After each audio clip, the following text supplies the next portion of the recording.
e bem-vindas. A gente segue aqui hoje com uma discussão muito importante que é a independência do Brasil. O que significou esse evento? Então, nesse vídeo, continuando o que eu fiz no vídeo anterior sobre a crise do sistema colonial, que foi algo bem genérico, eu aprofundo o processo que se inicia ali entre 1808 e eu considero, essa é uma análise um tanto minha, que ele só se conclui por volta dos anos 1830, o nosso processo de independência. Para quem está chegando agora, seja muito bem-vindo, muito bem-vinda, conheça os vídeos do nosso canal, se inscreva, compartilhe e curta o vídeo para que ele alcance o maior número de pessoas. Eu tinha gravado esse vídeo, seguindo o que interessa aqui, só para um esclarecimento,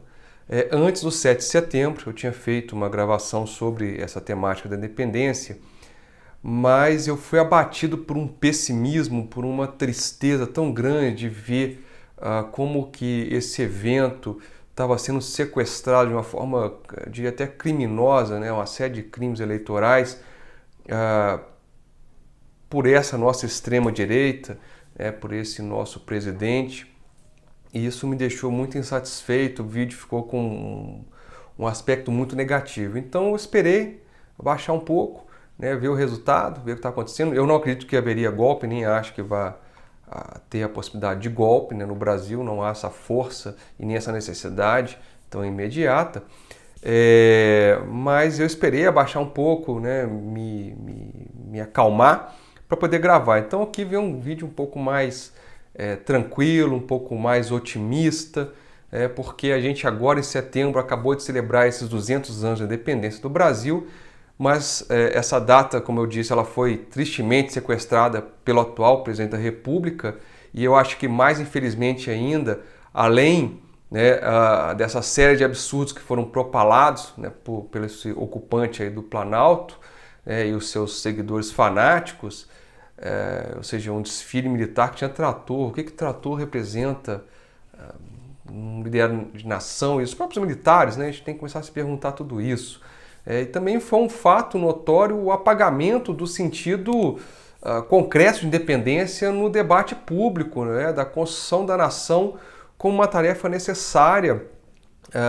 de um Brasil cheio de potencialidades, mas o que a gente viu foi uma série de absurdos em que o povo brasileiro, esse povo sofrido, esse povo moreno, esse povo mestiço,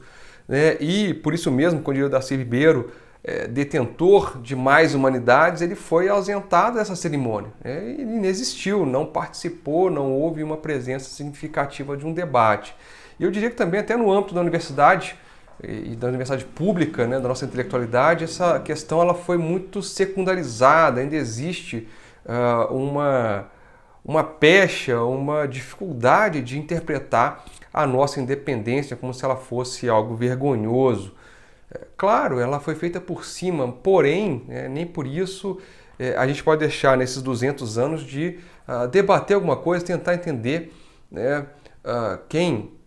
fomos, quem somos e quem queremos ser. Eu acho que é esse o espírito que tinha que ser aberto. Infelizmente, os nossos 200 anos de independência terão que ser comemorados, os nossos 201 anos de independência. Esse ano não houve, então fica para o próximo ano. Desculpa essa introdução e esse desabafo longo, mas eu acho que, como todo ser humano, eu também sinto, sofro e tenho as minhas ansiedades, as minhas angústias, mas também as minhas possibilidades, as minhas potencialidades de tentar projetar algo positivo. Afinal de contas, o papel do intelectual não é só trazer uma análise do passado pelo passado, mas é tentar a partir daí ver e traçar prognóstico. Então, mesmo que a nossa independência ela esteja demarcada dentro das independências hispano-americanas, a continental como um todo, aberta ali entre os anos de 1806, 1808 a 1826 ou 1830, ela acaba tendo características muito particulares. A primeira delas é que a vinda da corte portuguesa para a colônia fez com que a monarquia sentasse bases para o início, ou pelo menos para a autonomia brasileira, e evitou que essa nossa aristocracia crioula tivesse que tomar o poder pela força, como aconteceu no restante do continente. A segunda característica é que a Revolução Liberal do Porto, que aconteceu paralelamente à Revolução Liberal na Espanha, ela concluiu ou pelo menos ela radicalizou a tendência à emancipação brasileira devido às pretensões de recolonização pelos liberais portugueses. Esse é um tema delicado, mais para frente eu volto nele. A terceira particularidade é que a independência brasileira ela não levou uma fragmentação da ex-colônia como aconteceu na América Hispânica. E entenda que essa ideia de unidade do Brasil ela não é algo tão natural, tão fácil, tão simples, assim como a ideia de que o Brasil deveria se constituir enquanto império também não é algo natural, uma tendência que deveria acontecer.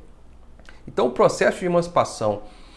brasileira vai começar em 1806, quando a expansão napoleônica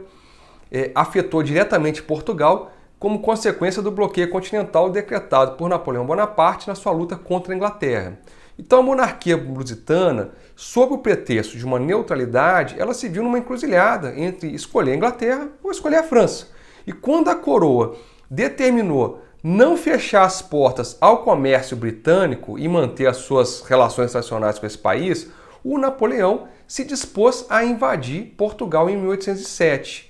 A entrada das tropas francesas em Portugal obrigou que o príncipe regente, o João, que governava desde 1792 devido à loucura de sua mãe, a rainha Maria I, fugisse aqui para o Brasil. Então, em 29 de novembro de 1807, todo o governo português e a sua numerosa corte, cerca de 10 mil pessoas, abandonaram a Europa em direção à América sob a proteção da esquadra inglesa e pouco antes da ocupação de Porto pela força militar francesa. Então, em 21 de janeiro de 1808, essa grande frota portuguesa ela ancorou aqui na Bahia, em Salvador, e alguns meses depois, em 7 de março de 1808, o príncipe regente, com a sua corte numerosa, chega aqui no Rio de Janeiro e foram recebidos pelo último vice-rei, o Conde dos Arcos. Isso é um feito impressionante, ou seja, você mobilizar toda uma estrutura burocrático, cortesã, para trazer um país em tão pouco tempo, muita coisa se perdeu, muita coisa estragou nesse processo de translado, mas isso é de uma racionalidade invejável. O êxito da corte portuguesa alterou então profundamente as condições da nossa colônia americana, que foi convertida de súdita a um estado de fato independente. Isso porque, quando estabeleceu aqui no Rio de Janeiro, se fez da colônia a sede do poder real. Então a relação colonial, que já durava 300 anos, ela foi virtualmente abolida. Os laços coloniais foram eliminados, mesmo que diante do governo continuasse a antiga casa governante portuguesa. Então, junto à ruptura dos laços de submissão e dependência, foram abolidas as restrições econômicas e comerciais que afetavam diretamente o Brasil e que permitiram que os interesses crioulos, ou mazombos, como se dizia, passassem a primeiro plano. E o maior simbolismo dessa ruptura é a Carta Real de 28 de janeiro de 1808, que provisoriamente faz com que os portos brasileiros sejam abertos ao livre comércio, mas que no final das contas beneficiava a Inglaterra e também a própria aristocracia crioula. Outro decreto de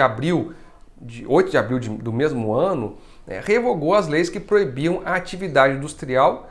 aqui na colônia, uma disposição que desde o século XVIII afetava diretamente as manufaturas de tecidos aqui de Minas Gerais. E além disso foram abolidos os monopólios, foi fundado e criado um Banco Nacional, o Banco do Brasil, instalada a primeira imprensa nacional e junto à criação de órgãos administrativos, tribunais superiores,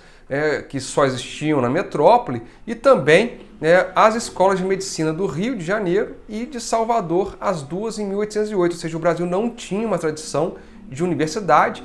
começa aí um passo muito tímido, mas que só vai avançar no século XX, ou seja, enquanto a América Hispânica e outras regiões do mundo já tinham aí pelo menos alguns séculos de experiência de ensino universitário, aqui ela era algo muito limitado e as classes dominantes mandavam seus filhos para Coimbra, ao invés de ter uma universidade aqui e lutar por um conhecimento próprio. Bom, o elemento que funda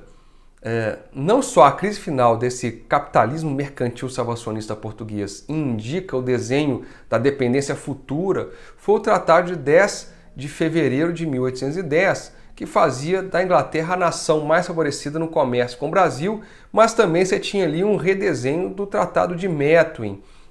a compra de panos e vinhos, panos ingleses, tecidos manufaturados ingleses e vinhos portugueses. Esse tratado trouxe consequências nefastas para a economia portuguesa e piorou muito depois da expulsão dos franceses. Então, quando, em 1813, a metrópole foi libertada das forças invasoras pelo exército inglês e português, a corte de Bragança decidiu não voltar de imediato a Portugal. Isso porque as tropas inglesas permaneciam no país, estavam em Portugal desde 1808, e também pelos novos vínculos criados no Brasil, ou seja, se percebeu que essa colônia ela era muito potente e pareceu ainda menos interessante ao príncipe regente depois que a Santa Aliança ela começa a retomar os poderes monarquistas na Europa. E o regente acaba sendo coroado como Dom João VI em março de 1816, depois da morte da mãe dele aos 81 anos. Então, a partir daí, aquela condição colonial ela foi praticamente abolida, porque se equipararam os direitos dos brasileiros aos portugueses e foi criado o Reino de Portugal, Algarves e Brasil, com a capital ad hoc no Rio de Janeiro. A monarquia de Bragança aproveitou a conjuntura das guerras napoleônicas para propiciar, para iniciar uma expansão territorial às expensas das possessões francesas e espanholas, que eram limítrofes com a colônia brasileira, tanto ao norte quanto ao sul. E pouco mais de um ano da chegada da corte portuguesa ao Brasil, em janeiro de 1809, um contingente militar integrado por soldados brasileiros e portugueses desembarcou próximo a Caiena e, depois de 2 dias de combate, ocupou a capital colonial francesa da Guiana, que ficou incorporada ao Brasil até 1817. Com uma natureza contra-revolucionária, foi a campanha militar contra a Banda Oriental, com o objetivo de impedir as forças independentistas do antigo vice-reinado do Rio da Prata espanhol de lograr sua independência. A política de intervenção ela foi alentada pela esposa do Dom João VI, a Carlota Joaquina, que era irmã do Fernando VII, imperador espanhol, que estava preso pelos franceses, e ela pretendia fazer os seus direitos hereditários sobre a América Espanhola. Então foram enviados 3.000 soldados para as cercanias de Montevidéu, e a invasão lusitana ela acabou complicando o quadro uruguaio, que ao mesmo tempo que lutava contra as forças realistas espanholas, também lutava para não cair na órbita de Buenos Aires. Montevidéu acabou então assinando um acordo, o Tratado Rademacher-Herrera, e em Buenos Aires, entre Buenos Aires e Rio de Janeiro, que se dispunham a retirar todas as tropas da Banda Oriental, e o que de fato deixava o território uruguaio nas mãos das forças realistas espanholas. A segunda campanha portuguesa contra os revolucionários da Banda Oriental, ela vai acontecer alguns anos depois, quando as forças do José Artigas já tinham libertado Montevidéu e o restante do território uruguaio. Então, em junho de 1816, as forças luso-brasileiras elas vão penetrar o território uruguaio e, depois de quase 5 anos de lutas, em junho de 1821, a região foi anexada ao Brasil com o nome de Província Cisplatina. Bom, apesar de que a instalação da corte portuguesa no Brasil, no Rio de Janeiro, tenha satisfeito muitas das aspirações crioujas, outras camadas da população elas tinham interesse em liquidar a monarquia absolutista e conquistar uma real independência. Uma das regiões onde os projetos independentistas alcançaram maiores dimensões foi o Pernambuco. Essa região já vinha sendo afetada pela crise econômica da sua produção agrícola de cana-de-açúcar e de algodão, e o descontentamento com as políticas do Dom João VI foram mais intensas nessa região nordeste da colônia, porque ali os abusos dos funcionários reais e as extorsões dos grandes comerciantes, que a maioria eram portugueses e eles eram chamados de marinheiros, era mais sentida. Então, além disso, as tropas crioulas da região já estavam vários meses sem receber o seu soldo, porque elas atuaram na guerra contra as colônias francesas, de ocupação das colônias francesas, e elas eram relegadas sempre a posições subalternas em relação aos destacamentos militares portugueses. português. E essa atmosfera, né, ela serviu de um caldo cultural para que as ideias de mudança social, inspiradas pela Ilustração e pela Revolução Francesa, presentes nas maçonarias pernambucanas, também tivessem um incentivo maior, né, pelos sucessos das lutas de independência hispano-americana. Só lembrar que o general Abreu e Lima, ele era pernambucano e ele foi um soldado, né, na luta de independência de Simão Bolívar. O líder, né, do movimento era o comerciante crioulo, o Domingos José Martins, que tinha visitado a Europa e tinha estabelecido contatos com o venezuelano Francisco de Miranda, que é um dos precursores da independência da Gran Colômbia. Com o objetivo de repetir, né, os levantamentos que aconteceram na América Espanhola, os conspiradores pernambucanos eles escolheram uma data de 6 de abril de 1817, mas eles acabaram tendo que antecipar em um mês esse levante, dada a prisão do Domingos Martins e outros crioulos que confabulavam ali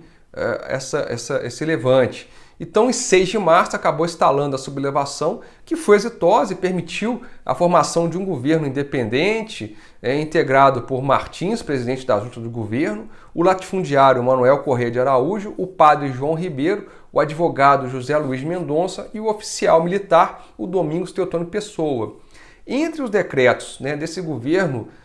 independente, republicano, ou pelo menos esse governo mais nacionalista ou mais republicano, voltado para esses ideais federalistas e republicanos do Pernambuco, estavam a abolição dos títulos de nobreza, eliminação dos monopólios reais e dos impostos abusivos, que tornavam desiguais a sorte dos habitantes do mesmo país, como eles diziam nos seus manifestos, e também foram enviados emissários aos Estados Unidos, Inglaterra e Buenos Aires, e foi criada a bandeira da República, foi ampliada a liberdade de comércio e foram expropriados os bens dos comerciantes portugueses. Apesar de que esse movimento pernambucano tivesse estendido a Ilha de Itamaracá, Alagoas, Paraíba e Rio Grande do Norte, na prática ele acabou, né, tendo a sua força muito limitada aos núcleos urbanos de Olinda e de Recife. E dois, né, são os graves limites desse movimento autonomista e independentista ou republicano. O primeiro é o seu caráter urbano. O segundo é o programa revolucionário elaborado pelo Martins. Ele tendia a um maior igualitarismo que assustava alguns latifundiários da região, mas principalmente a indecisão desses republicanos diante do problema da escravidão. Ou seja, não abolir a escravidão garantia o apoio da aristocracia local, mas, por outro lado, isso apartava do povo, já que a base social era basicamente conformada por escravos e ex-escravos. Então, em 16 de abril, o Recife estava sitiado, o Domingos Martins foi preso, Domingos Pessoa recebeu poderes ditatoriais para resistir ao cerco, decretou a mobilização do povo, libertou os escravos que tinham interesse em se incorporar à resistência. Presa entre esse cerco realista e a ausência do apoio de massas, essa brevíssima república pernambucana acabou sendo derrotada pelas mesmas contradições que levaram, por exemplo, a Venezuela a fracassar em 1812, na sua Segunda República. Em maio de 1817, após 75 dias de sobrevivência, a República do Pernambuco foi derrubada e os seus principais líderes foram executados. Eu vou encerrar por aqui, eu continuo a discussão sobre a independência num próximo vídeo, mas o que a gente vê aqui que é um processo que ele é marcado por uma relação não só da conjuntura internacional, mas também da conjuntura interna, de como essas forças vão se recompondo, quais são os interesses, qual que é o papel da aristocracia crioula, o que ela tem interesse de fato, e o problema da escravidão sempre como um pano de fundo para que não se faça uma independência que realmente revolucione a sociedade. Então, para quem acompanhou até aqui, curta o vídeo. Quem chegou agora, inscreva-se no canal e, como eu sempre digo, a América Latina existe, a América Latina insiste. Um abraço e até o próximo vídeo, a independência a partir de cima.